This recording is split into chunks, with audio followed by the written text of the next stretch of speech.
We have a guest who is here with us in the studio. He is normally very, very vocal and active on matters of governance and policy, and he's big at the Bunge la Mwananchi.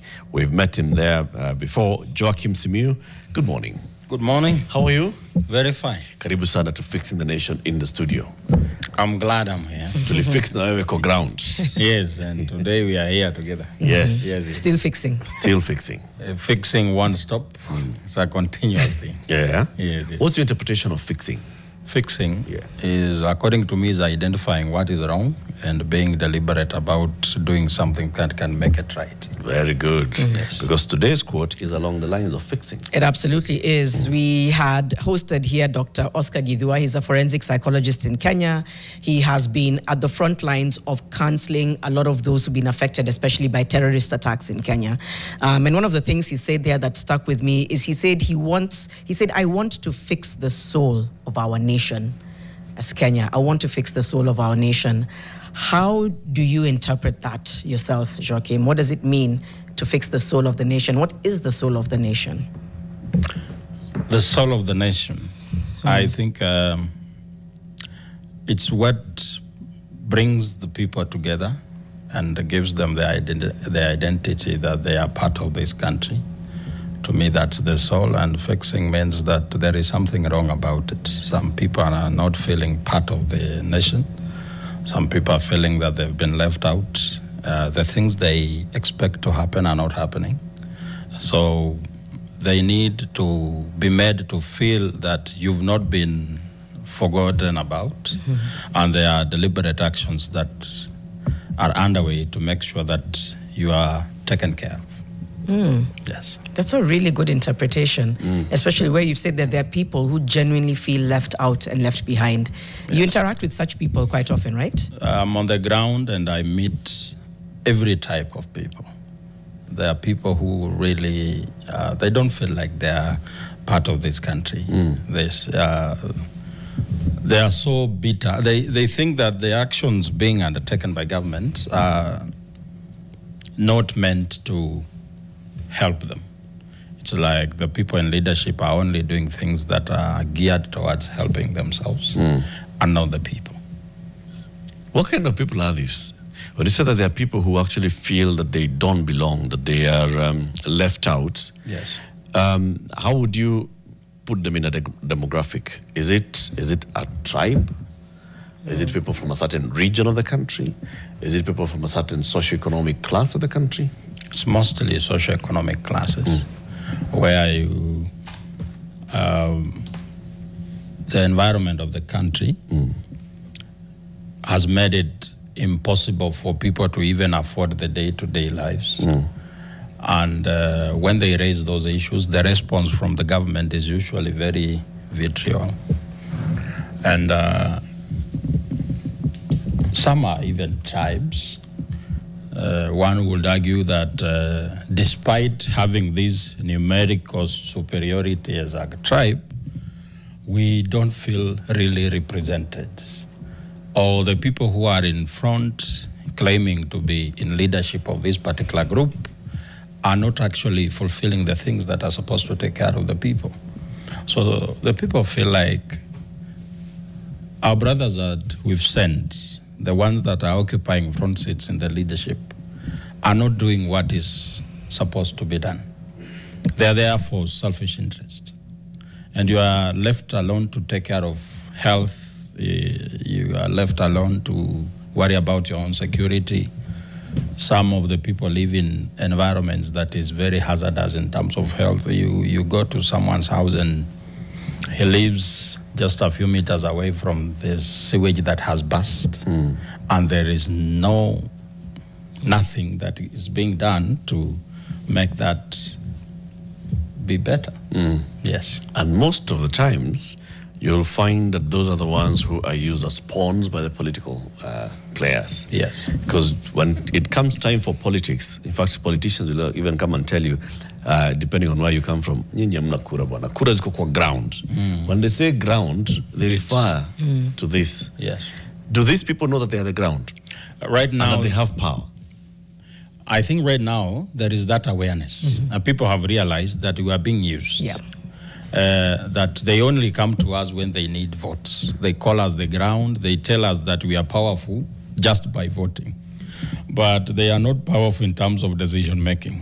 When the government wants to make any decision, they will say that they are doing what we call public participation. But at the end of the day, the people's views are not taken. And so I think as we proceed, there is going to be difficulty in these people who are calling us the ground, because we've realized that they are only using us.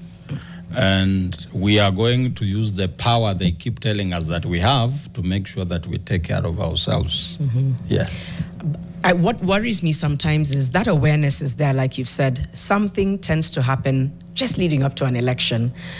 People's emotions are whipped up. Yes. You know, the politicians know how to speak to the need of the people at certain times. You know, sometimes when your emotions are whipped up, you're vulnerable. So you're open to either being misused, manipulated. What do you think needs to be done differently to ensure that this knowledge and awareness that has been gained now is sustained until the day of the ballot? The people of goodwill, like some of us in Bunge la Mwananchi, we need to be deliberate. And what we are doing is civic education to make sure that this awareness remains intact, even on the polling day, so that we don't get swayed by the rhetorics brought by politicians telling us that you are this tribe, you should not work with this one. And yet when you look at State House, all tribes are there. Akikuyu is working with Luo at State House, but Akikuyu and Luo should fight in Gikomba. We are going to be on the front line to do this civic education. Tell people that on the day of voting, as you vote, think about yourself, the person you are voting for. What do you stand to get out of it? In terms of education for yourself and your children, does this person represent the kind of education that you want? Does this person you're going to vote for actually means good? What is the track record? Where has he come from? And when we make sure that that ordinary voter is that critical in thinking, I think the guys that have been benefiting from the emotions and the vulnerability of the voter will face it rough. Yes. I want to come back at some point to talk about the major issues that are coming up from Bunge la Mwananchi, the issues that they want addressed. I want to talk about you for a bit. Were you always this active, or did something happen to make you say, I cannot be silent anymore about what's happening in Kenya? I have always been asking questions, particularly even when I was a young boy. You know, my father could tell me history about Tom Mboya, Session Paper 10, what was the blueprint, where the country was supposed to go, how things started happening, the assassinations. And I've always been wondering, what happens that even that person who seems to be good, that when they get into leadership, they suddenly forget about the ideals that they took in that podium. So, to 2022, I've only been making noise behind the curtain. And I felt like I'm not helping just by engaging in day-to-day conversations. I needed to step forward and come into the limelight and tell people that we have something wrong here. And what I can thank President Ruto for is that I think he's a blessing in disguise. He has really woken up the political consciousness in people. He has pressed the button that has made people realize that the way we've been operating as a country is not the right way. And right now, people who used to feel like voting is nothing to them, especially young people, used to think that the person you vote for is, why should you wake up very early in the morning and go give someone a job? But today they know that the decision you make at the polling station will impact the number of slices of bread on your plate at your home.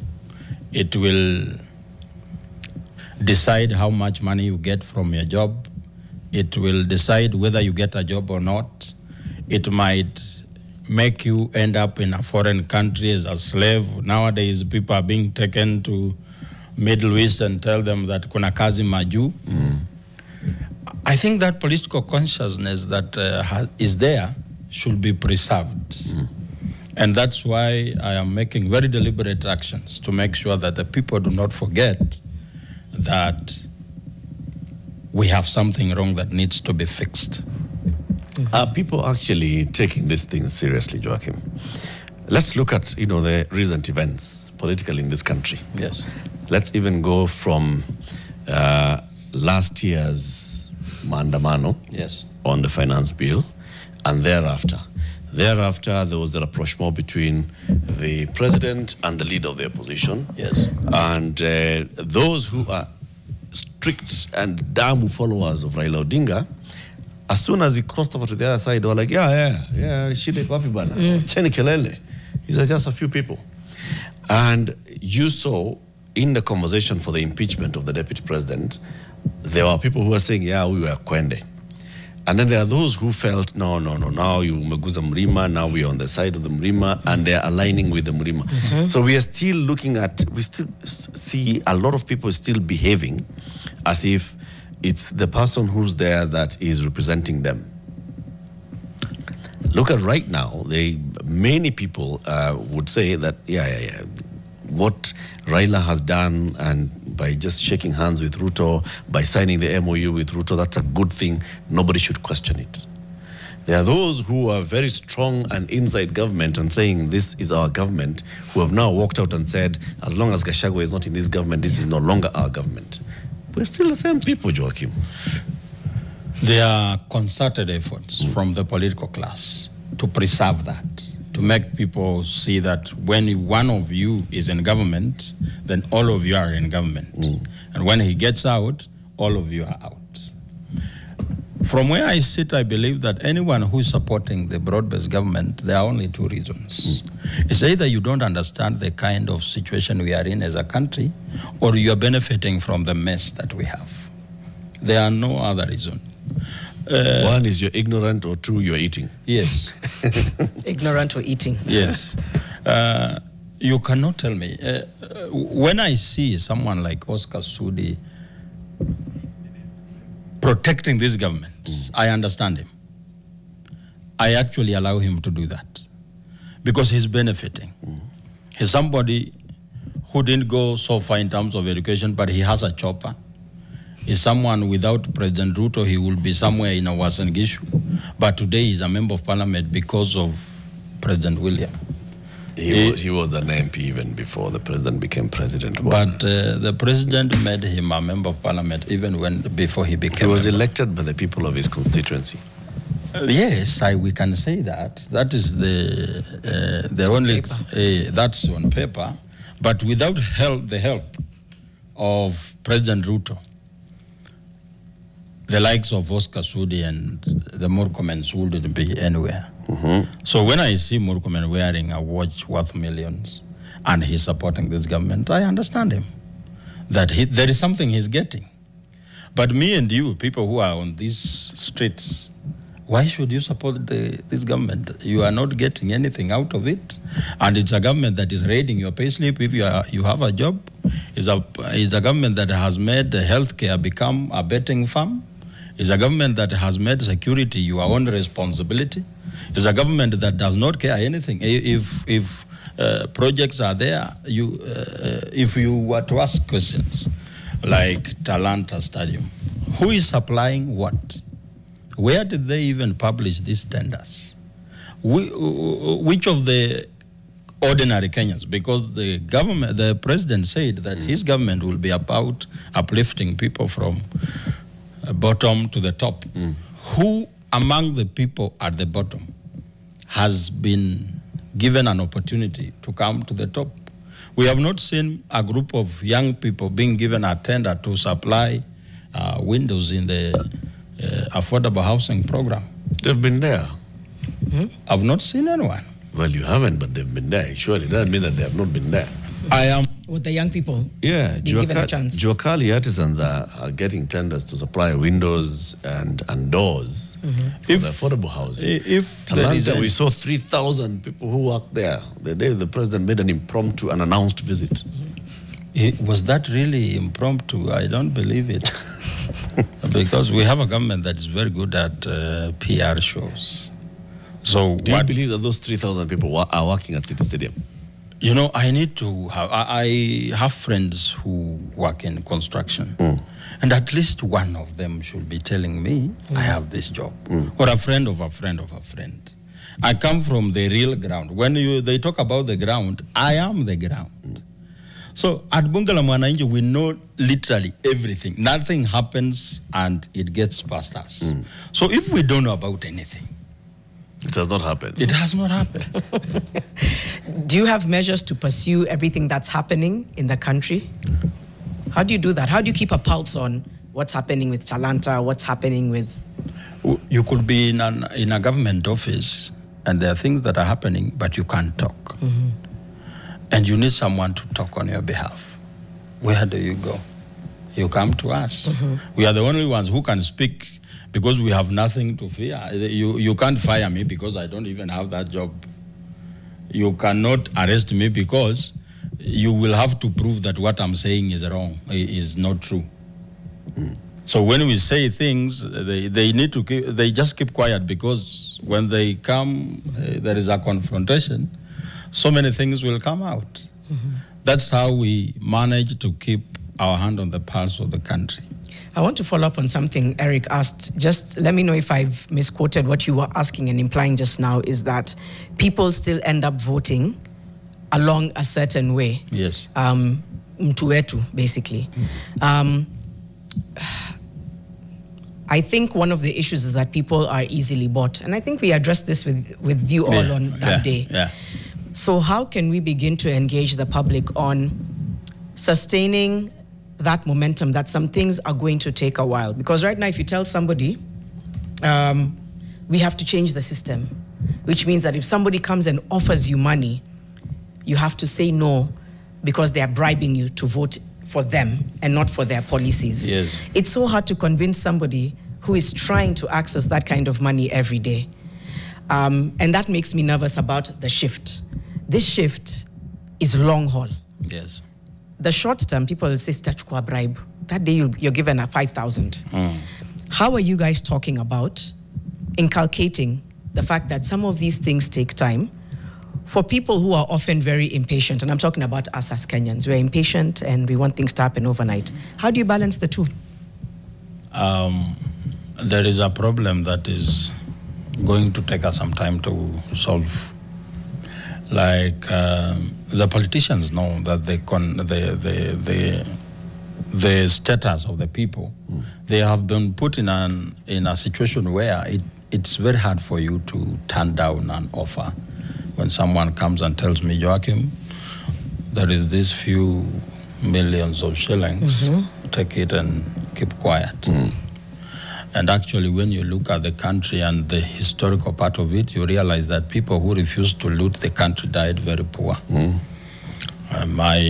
The person I admire so much, the late Vice President Wamalwa Kijana, did not loot anything. And according to the record, he's the poorest Vice President we ever had.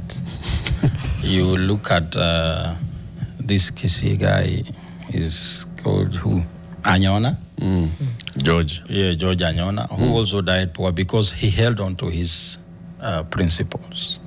And we have a system that is designed to make you very miserable if you refuse to be part of the eating club. But having realized that we are going to make use of these young people who do not have a lot of responsibilities, but they are able to vote. With you who has a family and you're paying rent, you can easily be bought. But there is that student in the university who is depending on his parents. Even if he denies that offer, his life is okay. And there is quite a good number of those people. So we are going to make use of them and tell them that you are the only hope we have. you are the only ones who cannot be compromised. Can you please vote for the ideals that we want as a country? I think that's the only way we can pursue and try to fix things. Otherwise, the older generation have a lot to deal with. And even when I see someone being bought and they are gone, ninasema wache viaende. Meondokea block. You know, it's going to be a very tough one because, you know, children learn from example. Yes. And if the parents are not giving that example, then children are not going to learn. They're not going to pick any example. If we cannot stop it ourselves, if we can't stop taking the bribe ourselves, if we can't stop kulaying ourselves, how are we going to tell the children, "Mimi nakula lakini usikule"? Sawa. It's going to be tough. There is something that is happening, and the younger people are asking questions about the conduct of the older people, their parents. That when we are going to school, we are being told, study so that you can get a job. You are telling us corruption is bad, but we see you doing it. Now, the people who are holding others accountable are actually the young people, which means that they know that eating is wrong. Even when the parents are eating, their children are telling them, no, what you're doing is wrong. And I think that shift isn't good. That's why there are concerted efforts from people who are benefiting from this mess to preserve the status quo. And when you ask questions about how this so-and-so is behaving, you are deemed to be uncouth. You do not respect your elders. But we know that somebody that is worth being respected, you don't struggle respecting them. Respect just comes. Okay. And when you see that I am really trying to respect you and I'm not being able to do that, there is something wrong you are doing. So we are going to bank on the young people. They are the only people. We are going to tell them that in this country, 50 years to come, that 20-year-old boy who is in the UN will still be here. The others who we are seeing, who have been here for a while, they will not. They will not be here. Let's take a break. I think this is a very important conversation. We're in conversation with Joakim, Simiyu, Governance, Advisory and Policy Analysis Expert, Bunge la Mwananchi, talking about all things Bunge la Mwananchi and really the citizens' perspective, the citizens' hopes, aspirations, and what they demand. We'll also be profiling some of the major stories that have been taking shape over the last few days and get his perspective on the same. We invite your thoughts. You're already talking to us a lot on YouTube. Talk to us as well on X, on Facebook, on Instagram, and share your thoughts on this conversation. This is Fixing the Nation. It's 7:30. We'll be back after this break. Just before we get back to our conversation, quite a lot of feedback here. Somebody here called Dante DKM is saying, Joakim, at last. There's somebody who's been waiting for you, I think, to be on the show. Paul Olaka has just also said your name. So clearly, kuna kazi unafanya. Unajua yeye. Yeah. David Mangera, good morning fixers. Where is Mariam? And then smallest ever ametusaidia kujibu. Mariam alienda kukula pilau. Yo pilau ni kama ilikuwa mingi. Haishi. Atajiunga nasi kesho, Mariam. Mariam Bishar will be back with us tomorrow on Fixing the Nation. The Kikombe, it gets increasingly difficult to defend democracy as a system that provides for a majority of Kenyans. Maybe we should bravely question if it truly is what we need. Oof. Okay, Davis Evalia. I like Simiyu, the way he speaks facts. Healthcare is a betting farm. Okay, so quite a lot of feedback. Thank you guys for sending it in across our social media. Please do that. Engage in this conversation. It's really for the benefit of every one of us. Oh, yes. Oh, yes. Yesterday, the president was somewhere in Narok at a church service, right? And he spoke several things. One of the things that he said was those who are criticizing the newfound political relationship between him and Raila Odinga are devil's messengers. The unity we are prosecuting in Kenya is divine. It is God's ordained. Those who don't know God are telling us that unity is betrayal. The Bible says there is nothing impossible for those who are united. How sad and shameful that the devil has a different message against unity in our nation.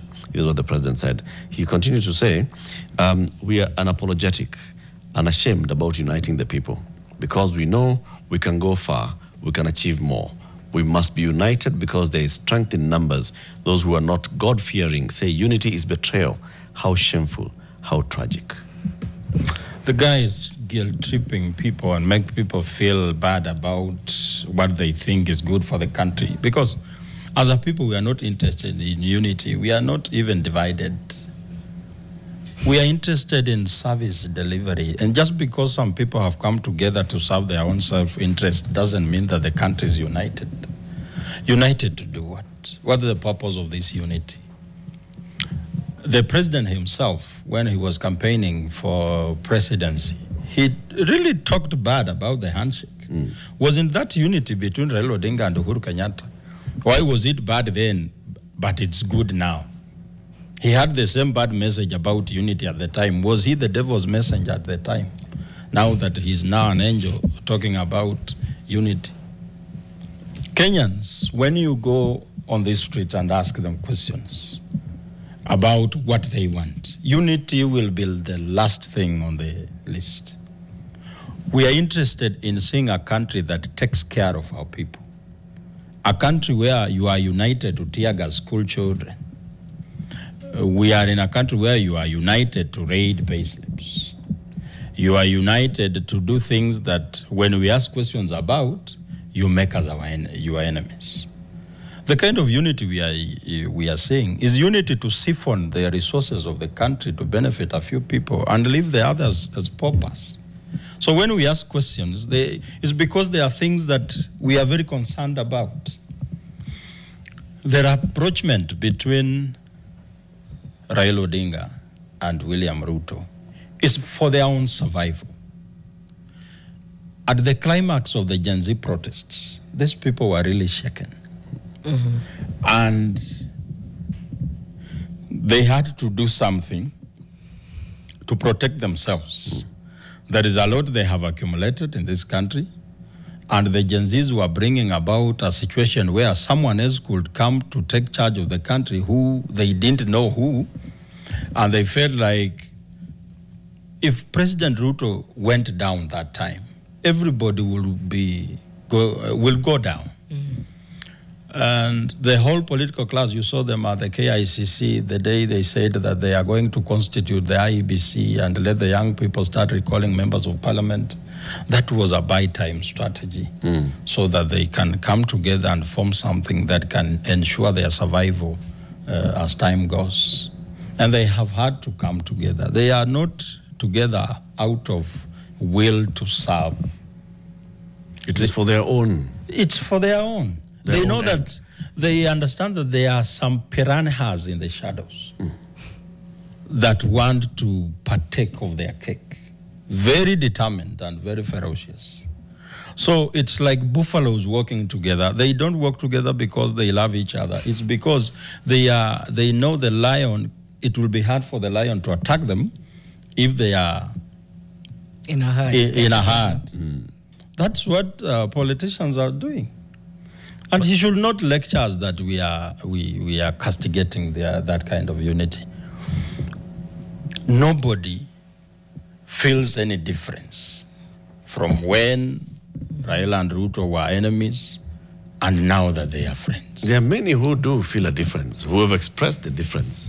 There are those who have come out to even call press conferences to say, look, this unity is benefiting us, is benefiting regions of this country that have for a long time felt left out. Like who? Like the Nyanza.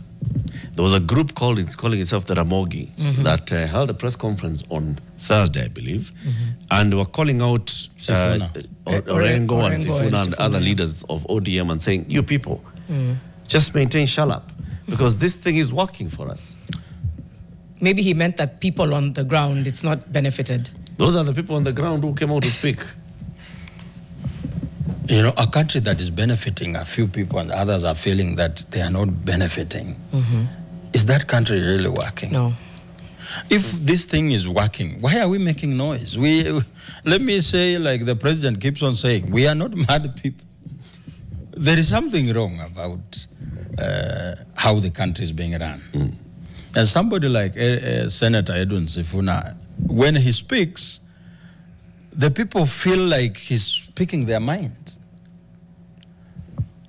The people we call experts who went into the government to help the government get out of the problem that they are in have become part of the problem.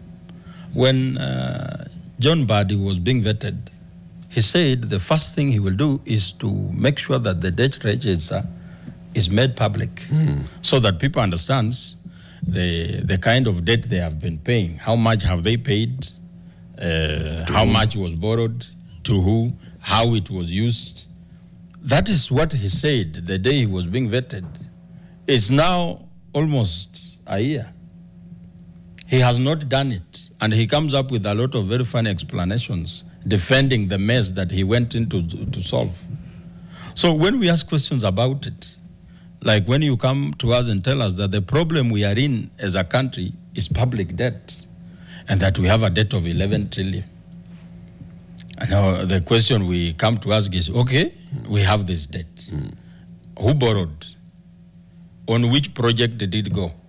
How have we spent the money we borrowed so that we pay willfully knowing that we benefited? But when we ask such questions, they tell us they are united and we are not supposed to ask any questions. I told you earlier, from the day Uhuru was sworn in as president up to today, the only project that they started and finished is SGR, which used 500 billion, which was a rip-off. And today we are supposed to pay a debt of 11 trillion when we have children studying under the trees. Some bridges are killing people because they are not well built. Some roads are death traps. Now we're asking questions, how comes we are paying such an amount of money, and you're telling us that the only problem we have is debt?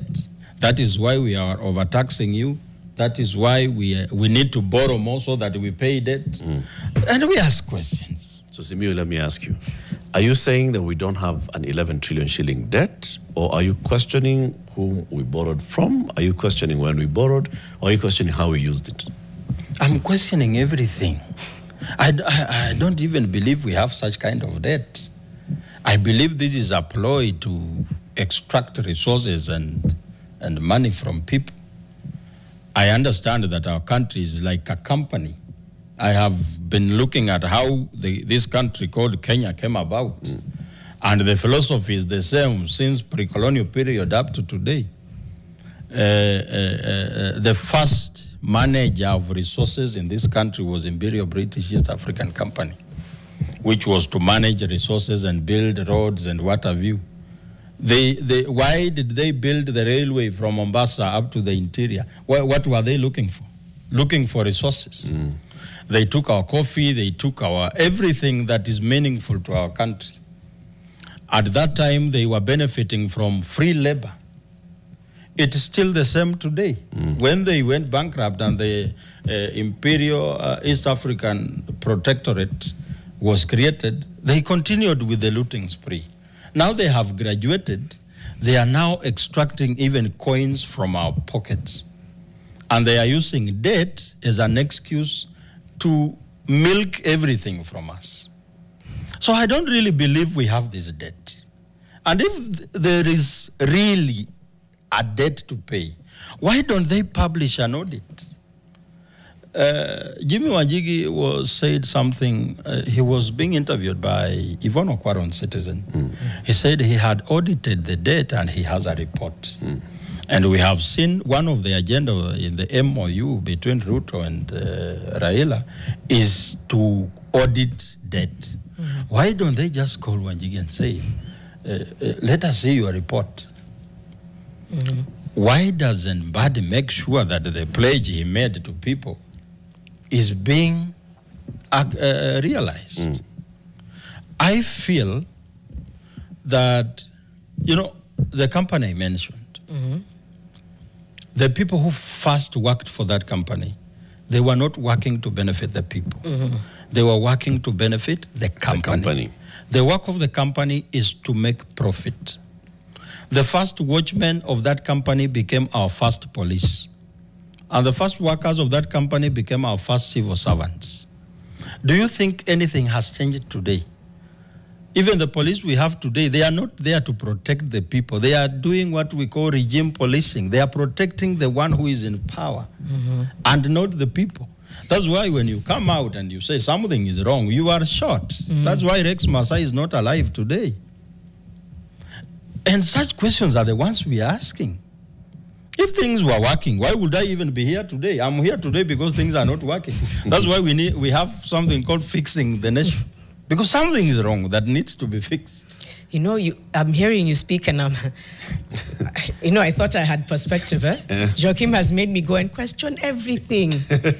Today I'll sit there and be like, I'm questioning everything. And I think that's your point. You're saying, question it. Beyond the headlines, yes, do the math. Go deeper. Go deeper. We've gone deeper. You know, these people think that we are nobodies at the Bunge. We ask ourselves very heavy questions. And when we, sometimes away from the cameras, we ask very big questions. That last year we paid, was it last month, where we were supposed to be ululating on top of our rooftops, saying that we've paid a debt of 11.5 billion. Then the question is, okay, we have paid, congratulations, but how did we use the debt? Because the reasons for borrowing is to do budget deficit, cover the deficit, do some projects. Why do you deliberately come up with a budget that has a very huge deficit? Like right now, we are looking at a budget that is 4.3 trillion. Our own internal revenue streams account only for 2.2 trillion. They are saying we are going to use 1.9 trillion to service debt, which means we need around 2.2 trillion to actually run the budget. Why? Why come up with such astronomical numbers when you know you cannot sustain them? And the minister is telling us we do not have a problem with the debt sustainability. We are not questioning debt sustainability. We are questioning the usability of the debt we borrowed. How we sustain the debt is not a problem. But how we use what we borrow is a problem, because the people are being made to carry the burden that is not of their own. How can we get a proper audit of our debt? Because when the president appointed a team to do a debt audit, that comprised several stakeholders, including the lawyers, the accountants, and others, there was public hue and cry, saying, no, that's the job that should be done by the Auditor General. Do you think that the Auditor General is sufficient to do our national debt audit forensically, or should we have another mechanism? First of all, we cannot do a public debt audit under the leadership of President William. I feel like he's one of the biggest beneficiaries of how things are run in this country. He's been mentioned in a number of corruption allegations. So he does not have the moral authority to appoint anyone to do any audit on anything, because we question everything he does. Even what he says, we question it. We don't really believe what he says. He has proved to the people that what he says needs to be checked and rechecked to actually know he's saying the truth. Today, when the president says tomorrow is on a Tuesday, I'll have to ask around. He keeps talking about the calendar. What is it that you say? Eric talks about the calendar of this government. That when they say March, it's after July. So for you, you're saying... Even if he says tomorrow is Tuesday, yeah, like, you do this with your fingers to check. Because he does everything the opposite of what he says. So he cannot be the one who to appoint. Yes. We cannot. So how do we do it? That's why we are saying Ruto must go. We are saying Ruto must go so that we get someone else who we can trust with this kind of things that we are raising. It'll be too late. We'll be deeper in debt. Every day. We're getting deeper and deeper. We're getting deeper in debt. That's why he needs to go like today. You know, the more he stays there, the more deeper we get into a problem. We are driving into a bush that it will take us a lot of time to come back to the highway. He says that the country is moving forward to where? The issue is not the direction, the issue is the destination. Are we moving forward towards the destination we want to go? You could, I always give this example. You are in town, you want to go to Kangemi. Accidentally, you take a matatu that is going to Kayole. And then you realize when you are around City Stadium that this vehicle is not going to the destination you want to go. Then someone tells you, give the driver time. By the time you reach Kayole, it will be more expensive and time consuming to come back to Kangemi. And that is the situation we are in as a country. Very soon we'll go into a break. The analogy is good. Unaambiwa, hey, relax. Basi mpe chance. Ulilazimishwa kuingia kwa matatu. But you realize uliingia kwa matatu peke yako, si ndio? We make mistakes. Na Makanga alikuwa anasema Kayole ukaingia kwa matatu ya Kayole, si ndio? You could be having a lot in your head. Ukaingia tu kwa gari. Tulia matatu ifike mwisho. Alafu tuongee. That is a good analogy. When we come back, I really want to hear from you. How do you make a system that seems very indifferent to what people are saying and people are questioning? How do you make that system hear you? How can it take into account recommendations? And even how you as Bunge la Mwananchi are able to put together recommendations, how do you then escalate those? You'll tell us about that when you come back from the break. Some quick feedback here. Unity is not betrayal, looting is. That is Odongo Obiero. Don Sabwan, the ground citizens are not divided. What Simiyu is saying is good. So how can we maintain this tempo? Lenny, we've never been disunited as Kenyans. Politicians have the notion to ride on. I like the buffalo analogy. Somebody else here called Still Mike, the one, you know the way you were talking about all the money that's missing. He said it's called budgeted corruption. Kuna tumbo chache ziko na njaa sana kuliko other millions of Kenyans. Actually, we confirm if tomorrow is Tuesday. Jack Bryan, Amesema, and Dante Dikem. A lot of you are beginning to engage us on this conversation. How do you think we can continue to amplify conversations that lead towards a better Kenya? Be devoid of debt. I don't know if we'll ever get there. And how active citizens, such as Joakim, how can you be part of the fixing community that also becomes an active citizen seeking solutions to a lot of the issues that we have? We'll be back after the break with that conversation with Joakim Simiyu, talking about policy, governance, and what Bunge la Mwananchi is doing to just try and get us into that direction. Is there anything else we need to take us into the break, Latif, before we just go into the break? That is it. We'll be back. It's a few minutes to 8 a.m. We'll come back with that conversation. Stay here. This is Fixing the Nation on NTV, on Nation FM, and across social media. Eric Latif, Janet Bogwa, Mariam Bishar. We'll be back after this break. Joakim is here with us. He's from Bunge la Mwananchi. He's a governance advisory and policy analyst. And Joakim, this is what we were talking about and what Janet was saying just before we closed the hour, into how do we get more and more people getting engaged, right? But even as we talk about how we get more and more people getting engaged, as Bunge la Mwananchi, when you talk all these things that you talk, when mkienda nyumbani, is there usually like a report that shows this fruit of what we've done? Do you measure impact? Ikuongea yote inasaidia nini? Haijasaidia sana kwa sasa. But hii kuongea pia, it's what brought about. When you look before the height of Gen Z protest took place, it's us who started that here.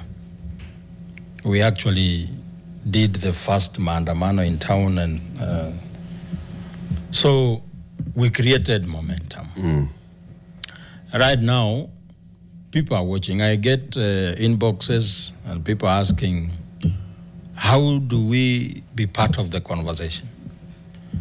I have a program to go and open a Bunge la Mwananchi in Kwale. I'll be opening another one in Bungoma and Kitui, just to get more and more people being part of the conversation. And the Kenyans of goodwill who are really interested in creating a country that they desire should also be part of us and help us achieve that country today, most especially the people who are in opposition now. They need to organize. If we don't organize, we are fighting a determined dragon that has everything. They are using our taxes. They have money, they have ammunition, they have everything. So we need to organize and be very wise when doing it. And it's either now or never.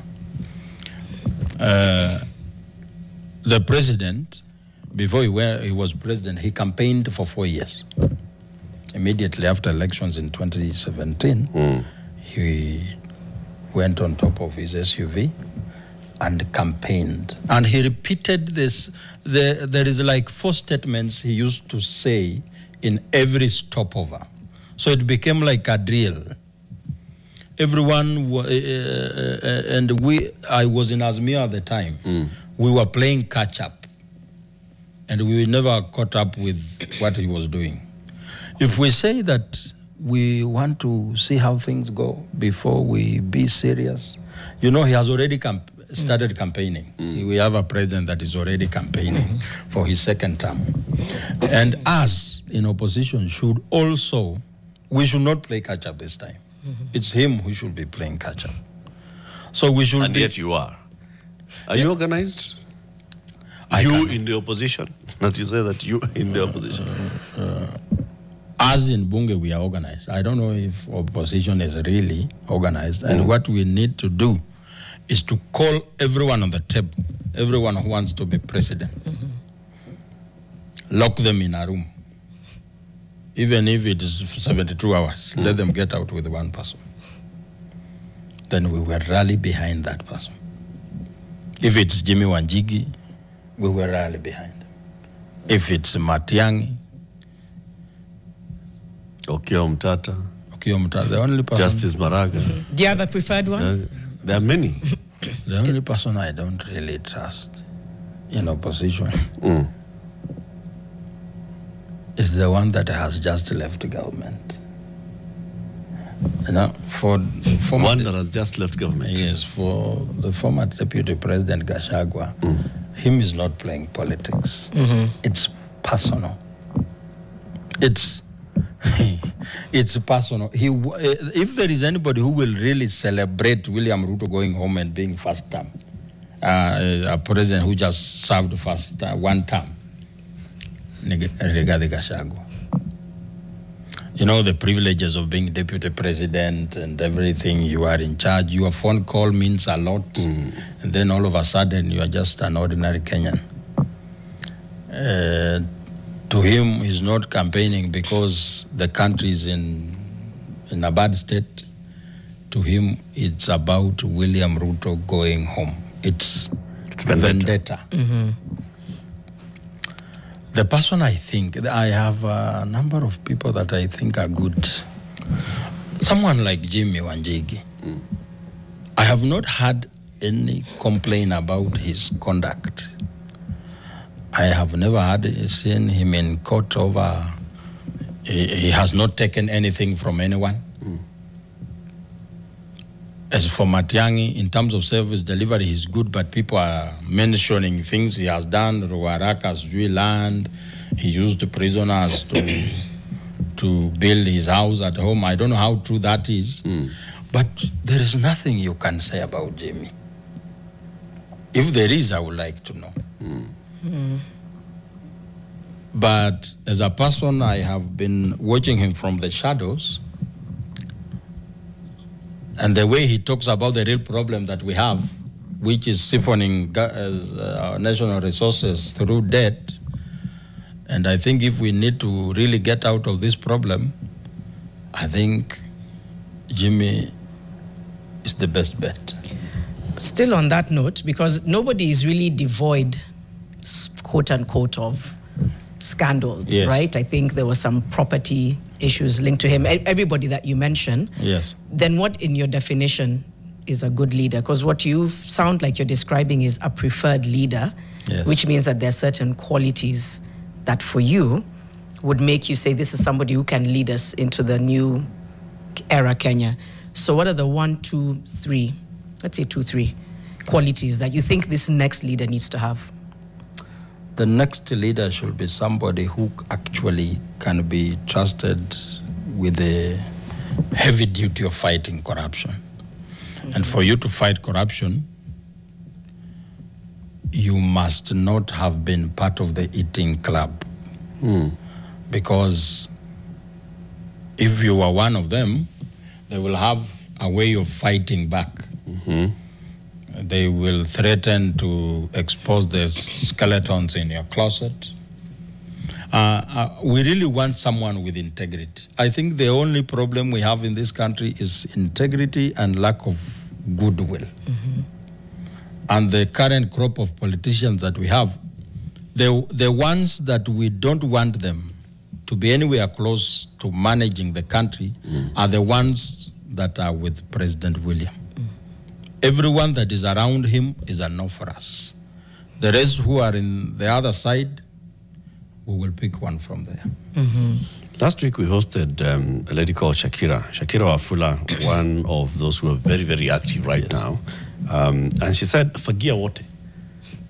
Forgive anybody who has ever been. And I remember even one time interviewing with Oni DQ, the musician, he said, anybody who has served in government previously, in this one, in the previous one, don't trust them with government again. They did their bit, quench the water, we bring a fresh crop. What do you say to that? That's a good call. But now, when we send all of them home, who do we remain with? So we have the rest of us. Simiyu. You and me. I think it's also good because I was to mention political experience. Why is it important? But now the experience it's that political experience that has taken us to where we are. So if we manage to send all of them home, it will be good. Because those who are coming before they learn how to eat, and I think we should come up with a law that is very brutal and inhuman to corruption. If you engage, we should have a situation where even if your wife starts suspecting you with corruption, that should be enough for her to leave you because you are putting her life and the children in danger. But right now we have a situation where when you steal money and get away with it, you are likely to be promoted or be given a good job. We are rewarding good thieves. Yeah, we had a similar Shikamike once that was talking about an extreme, like a death penalty. Yes. Remember, for corruption. And then we talked about how the death penalty is being questioned just on issues of humanity, but at the very least a life sentence. And you're saying, no, just something very harsh that will make somebody say, let me not even... It's already inhuman for you to steal money that is meant to buy equipments to help treat cancer. It's inhuman for you to steal money that is meant to buy wheelchairs for the people living with a disability. It's inhuman for you to siphon money meant for education and good roads.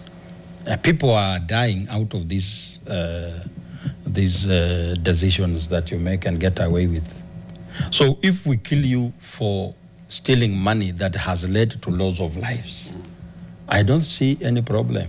Mao Zedong did not change China by just talking.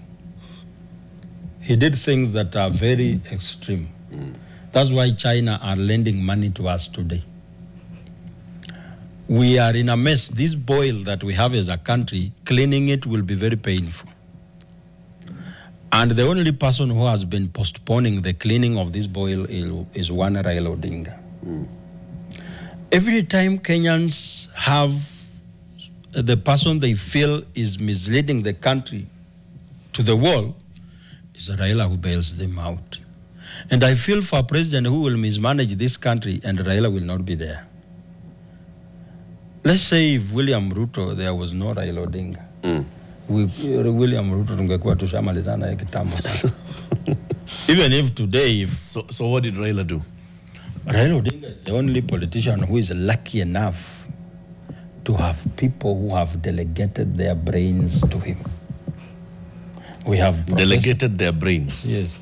We have professors in this country who only use their brains at their workplace. Kazi ameajiriwa is very good. But when it comes to what Raila says, it's yes and amen. There are people, they don't question anything. Yes. There was one instance, we were in town here and we were shouting, Ruto must go, during Gen Z protests. And one person shouted and said, Raila and Koneman, do you know Ruto must go stopped? And nearly half of the people turned against this guy asking him, what did Raila call you? I think he uses that to advance his interests. And he knows that there are people out there. Raila Odinga doesn't have to be logical in his explanations. Other people will explain. Yes. Whenever he said Adani is good, and some people are like, if Raila has said Adani is good, why are you asking questions? And there is no other politician who has that luck. So if there will come a president who will behave the way these ones are behaving, and the people decided to send him home, and at that time Raila is not there, that president will not survive. Mm-hmm. In 2017, everything was coming to a standstill. I was having a stall in Gikomba selling second-hand clothes. We were not getting stock because of the tension in the country. Mm. So you go with 20,000 to buy stock, you find that there is no stock. You come home, you eat 2,000. So tomorrow, you will go with 18. In 1 or 2 weeks, you don't have stock. You've eaten everything. And Raila Odinga shook hands with Uhuru. Uhuru survived.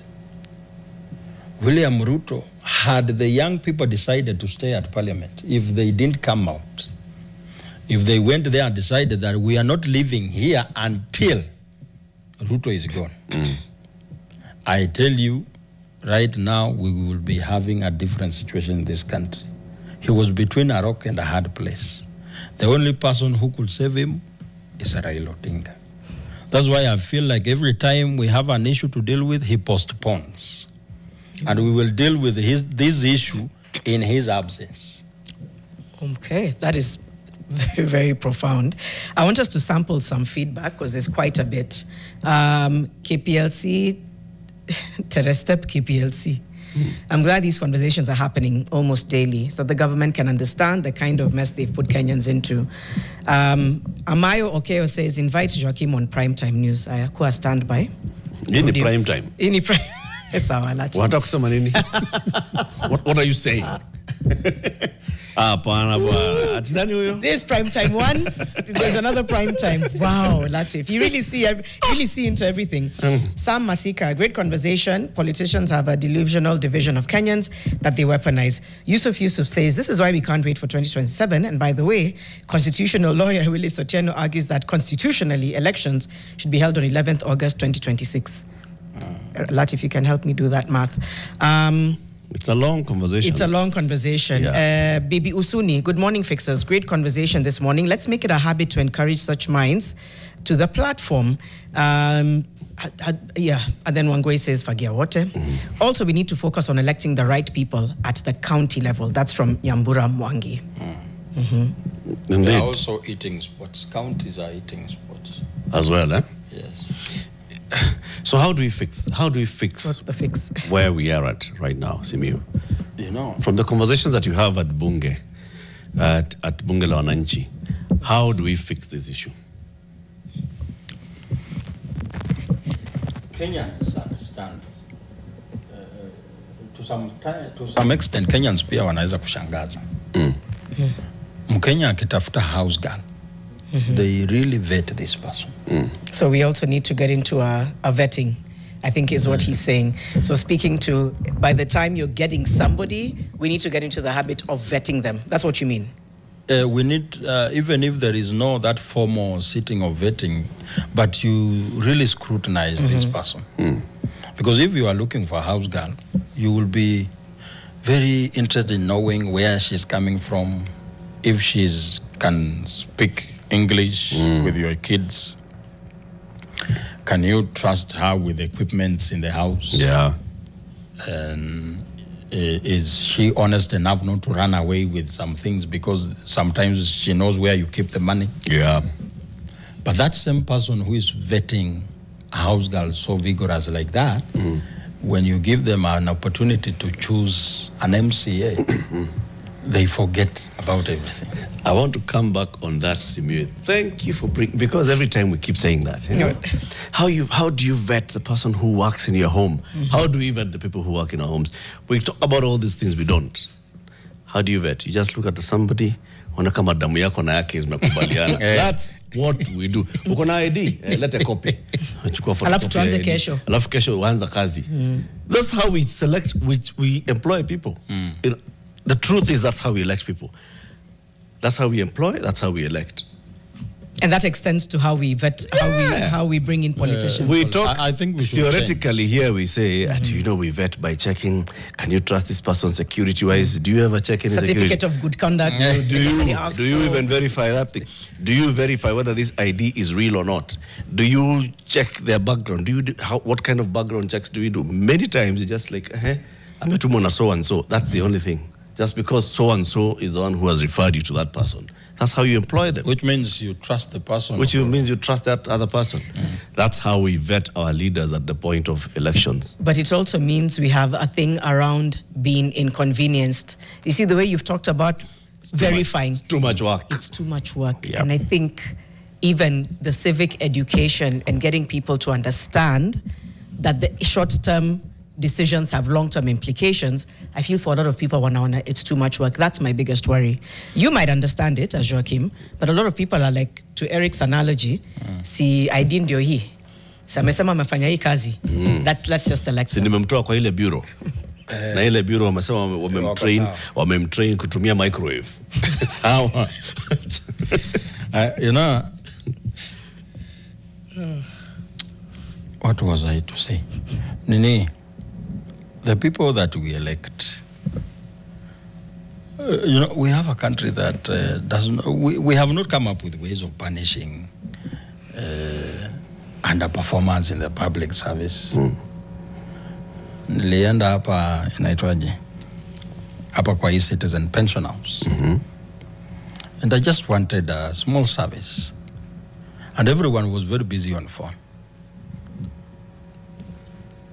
I had to pretend to be a very big person in the government for them to attend to me.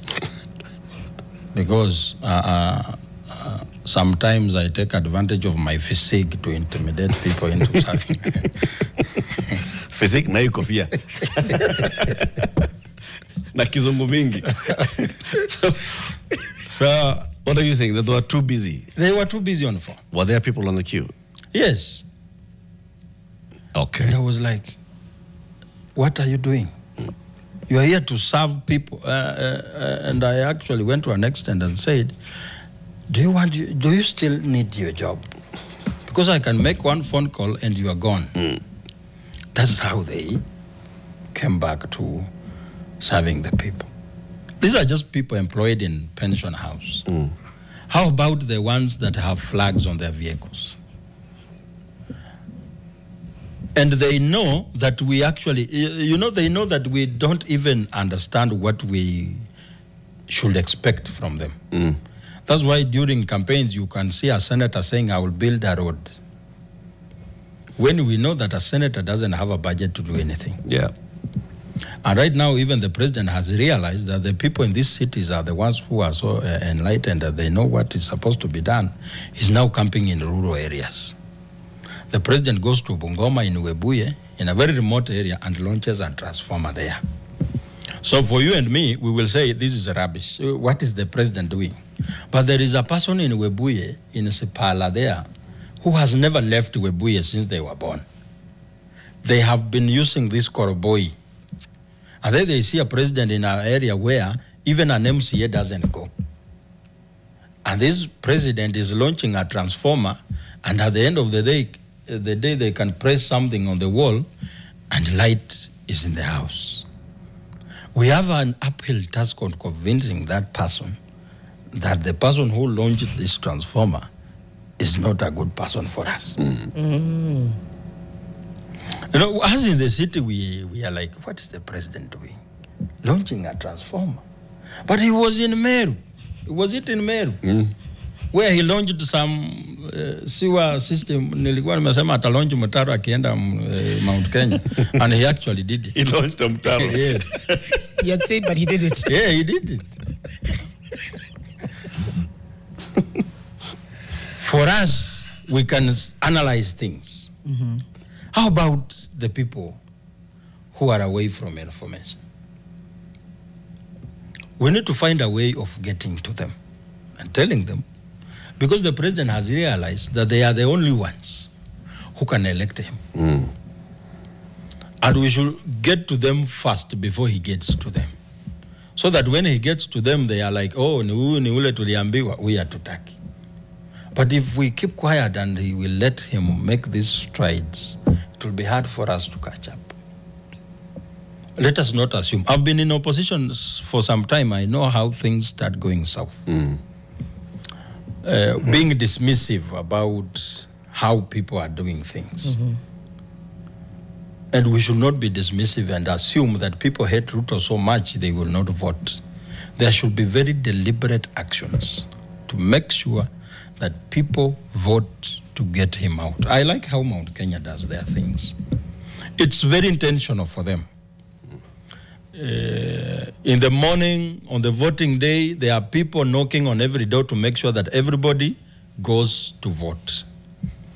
But us who come from areas like Western, in a family of 7 people, only 2 come out to vote. And the others are wondering, why did you wake up so early to go and vote? Unaenda kupea mtu kazi kwa nini? Kwani, what's wrong with you? Hauna kazi yako? Hey. Mwingine anaona ako na duka, mimi niko na duka yangu, siwezi enda kupiga kura. Ria, saa hii wamegundua kumbe ukipigia mtu hajielewi, utafunga hiyo duka. So we need to get to people who do not access information the way we do. How do we do that? What is the president doing? People have access to information. They have radio. They have access to all this. They have their phones. They have their phones. You need to activate something. Literacy levels in this country are quite high. Somebody will see something about politics and how things are working, then they will scroll to a dancing video. We should make that person go back to that clip where they are talking about public debt and listen. And make that person understand the effect debt has on his life as an individual. That when we have a very big debt, you will have to be taxed more. It will affect service delivery of government. Yeah. And they will force you with some laws. Kama ile Sabina Chega alikuwa ameleta, and for you to plant vegetables, you needed to be given a certificate from where you needed like 90,000 to plant sukuma. And we need to actually tell people that this is wrong. You can be having information, but how do you synthesize that information? That is what we need to activate people. Okay. Somebody could be reading this newspaper. Asubuhi umempata na gazeti. But ukimuuliza kuhusu hii story ya juu. Aliangalia nyuma Betika, akaona magazine ya Aziad, na kawacha. Hizo, bas. And you've seen them read the newspaper, you would assume that person has information. That's why we need to be mimi ningekuwa ati niko na capacity like the people have, I'll be all over the country right now. Talking real issues to the people. Real issues. Thank you very much. So far on Fixing the Nation, Simiyu has been my favorite guest. That's Ian Muli. Says that. And Ken Korir has said you're the fixer of the month. So I think what you're doing is creating impact. Yes. And we appreciate you coming to share that with us today. Asante sana. Asante sana.